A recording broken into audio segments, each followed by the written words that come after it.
hanggang magtagumpay. Sa mga di naniniwala sa akin, goodbye. Inuloy ko kahit na walang kasama, pinlano ko ng tama, inaral kong maging praktikal. Sinikap ko na magkapuhunan, matyagang pinag-ipunan hanggang sa dumami at kumapal. Kailangan tiisin ko ang sarili ko para matuloy ko lang yung binabala ko.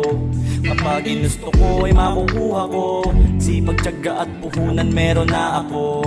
Ginawa kong almusal ay tanghalian, pinaglipan ko muna ang pagtambay ng panandalian. Pawis ang ipinuhunan at ginilusan pa para sa maganda kong kinabukasan. Di mahalaga ang pahingang nawawala kung ang kapalit naman ay nakikita ng mata. Nagnegosyo tumayo sa sariling mga paa at nakatulong pang kumita sa aking papa at mama. Grind ng grind, samahan ng vibe, discarding malupit hanggang mapasa kamay. Hindi ako